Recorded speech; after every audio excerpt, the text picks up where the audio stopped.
Well, I want to say that it's Thursday, and it's my favorite time of week. 6 years strong, almost 7 years, we've been doing our Alaskan of the Week series, and we love to do this because we get to recognize a special Alaskan, someone who makes the state very special. Our pages, I think they don't always admit it, but this is probably the best speech of the week because it's interesting. We got some cool stories.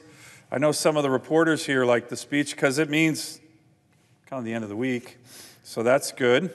And today we are honoring a really amazing Alaskan. Her name is Teresa Gray of Anchorage, who was, by the way, recently featured by CNN as one of their heroes for the work her organization does that Teresa founded to provide medical help to people all over the globe.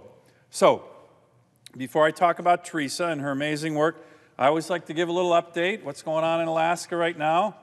I was home last couple weeks traveling all over the state, and it didn't seem like too long ago that I said, hey, winter is coming.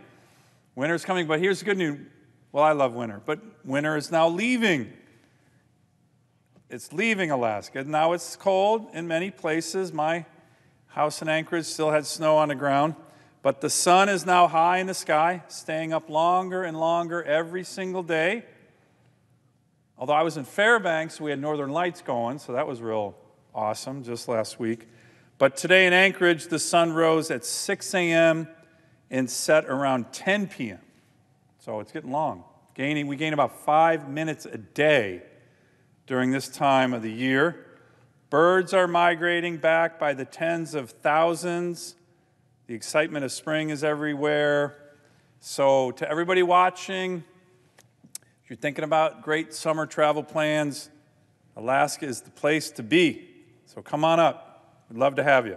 So now let me talk about Teresa Gray and the organization she founded called Mobile Medics International, which is doing great work across the globe even as we speak. So Teresa is originally from Michigan.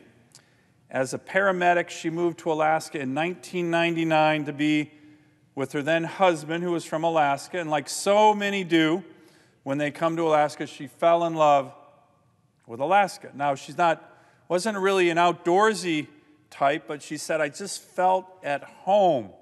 It's the people that she loves. She said the state is such a unique group of individuals. We all share a kindred spirit. We're all committed to living the Alaskan way. That's what Teresa said. And for Teresa, the Alaskan way has been to put her medical skills to use. Now, initially she worked as an instructor at the only paramedic school in the state.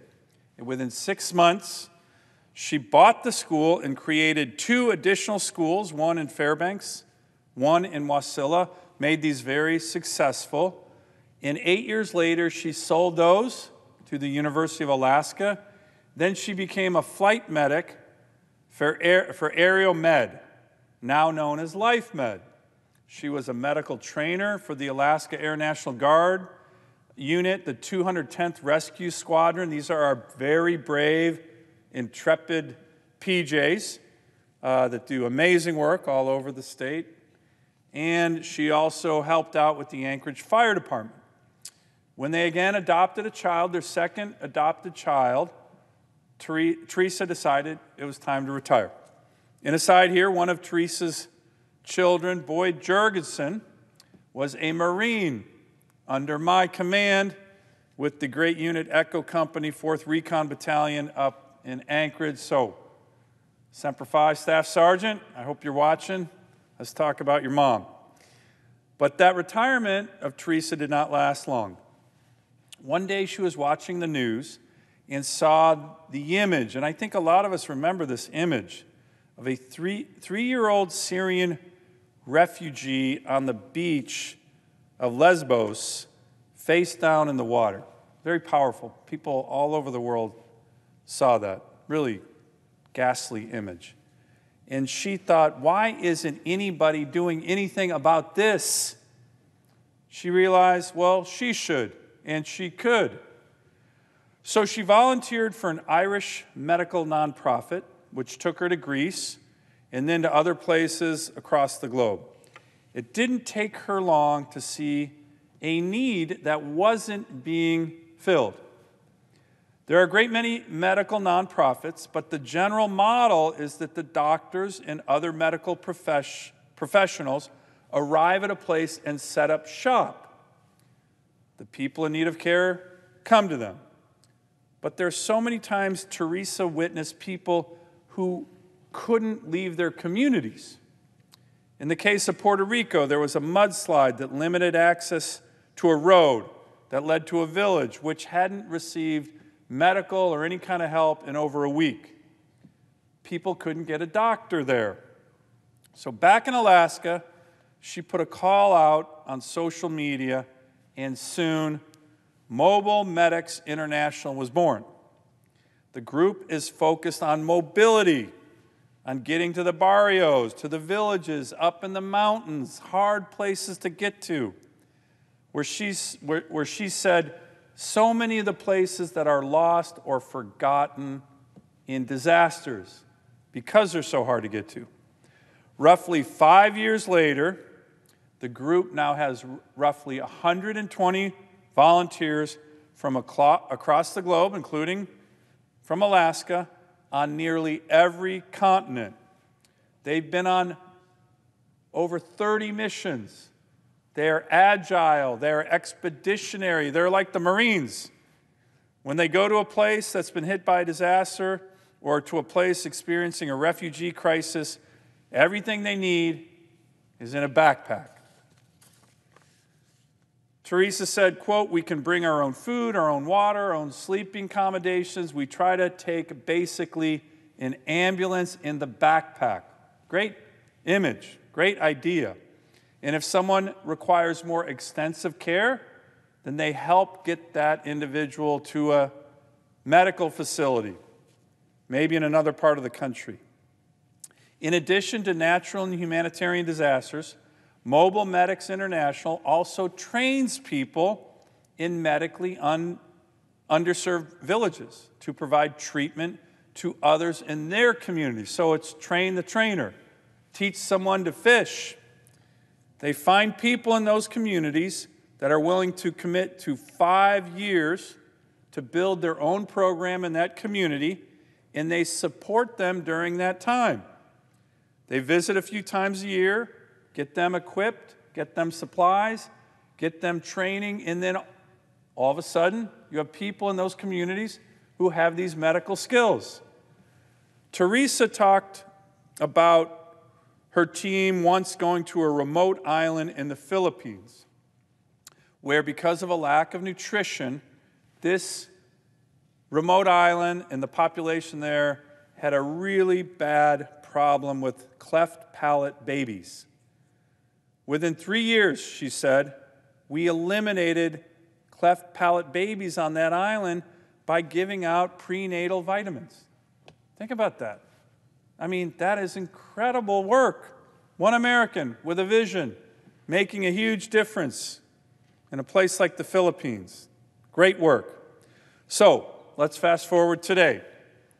Where do you think she is? Where do you think they are? Well, they're on the front lines in Ukraine and Romania to help with the refugee crisis there. They have 4 teams there. They are providing a 24-hour clinic in Romania and go person to person to help with medical care. They've organized a warehouse of donated goods. They've delivered supplies into Ukraine, and they are providing emotional support to people who really need it because of the barbaric invasion that's happened there. For Teresa and her group, helping during a refugee crisis is particularly emotional and wrenching. She said, quote, natural disasters can be horrific. A refugee crisis is even more emotionally difficult. These are people who have lost everything. including their country, including their heritage, including their language. She talked about how the Ukrainian refugee crisis is particularly challenging. All the men have been left behind, she said. You just have mothers, older men, young girls, and women whose entire life in Ukraine is now gone. Her people do more than just medical care. They provide emotional support as well. When she traveled to Romania, there was an elderly woman who she was treating for health issues. The woman asked for a different kind of help. She asked that she and her son be driven to the border so she could see Ukraine for the last time. A Ukrainian woman just wanting to see her country. And Teresa did that. She asked for help, so we gave it to her, Teresa said. So, Madam President, this is a great example of the drive, determination, vision, hard work of just one person. Think about it, one person, Teresa Gray, with a vision, and how that vision and drive can change lives, hundreds of lives, thousands of lives. So, Teresa, thank you for providing so much help to so many. Congratulations for being chosen as a CNN hero, but more importantly, much more importantly, sorry CNN, congratulations on being our Alaskan of the Week. You have really, really deserved it and made us all proud. I yield the floor.